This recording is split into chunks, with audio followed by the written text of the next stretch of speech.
Ilang araw din walang tigil ang ulan itong nakaraang linggo dahil sa bagyo. Ilang beses din nasuspend ang klase. As usual, aga ulit kaming umalis ng bahay para hindi kami abutin ng traffic. Hindi po sila magkagalit yan. Naikinaimasmasan pa kasi ang aga nila nagsigising. Dahil wala nang ang ulan, doon na daw si Kuya Tom sa backride, doon na lang daw ako sa loob ng tricycle. Talagang madilim pa guys nung umalis kami ng bahay. Hindi dahil sa pailaw ng tricycle ni Kuya, wala makikita sa kalsada. Kasi wala pang mga pose ng ilaw dito. Isip ko lang din, kahit palang aga namin umalis ng bahay, halos 30 minutes din kami nag-aantay para mapuno yung minibus. Naantay siya mapuno. Nga, estudyante na papasok sa kaparehong school nila. Medyo inaantok pa pero enjoy na lang sa biyahe. Yung mga bata dito, kaya na nilang pumasok mag-isa. Kaya na nilang magbiyahe. Pero dahil hindi ako sanay, nahatid ko talaga sila.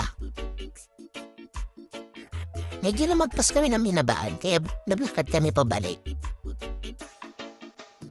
Magkaiba pala ang gate ng junior high sa senior high, kaya pagtawid namin, si Kuya Tom dumiretso na din sa gate kung saan sila papasok.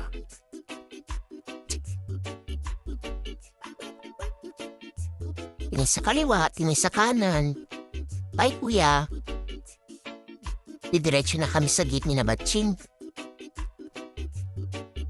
Yung mga bata dito, maaga magsipasok. Meron ko makikitang may bili pa ng almusal, may bili ng mga gamit sa school, umatambay sa 7-Eleven para magpalipas ng oras, at meron din namang dumidiretso na sa mga klase nila. Kung alam nila inaantay yung teacher nila.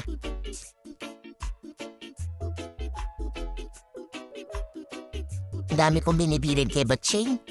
Palagi siyang alert dapat sa kalsada pagka lalakad siya pa uwi. Sabay naman sila ni Kuya Tom pero habang naghahantayan sila gusto ko maging alerto siya sa kalsada.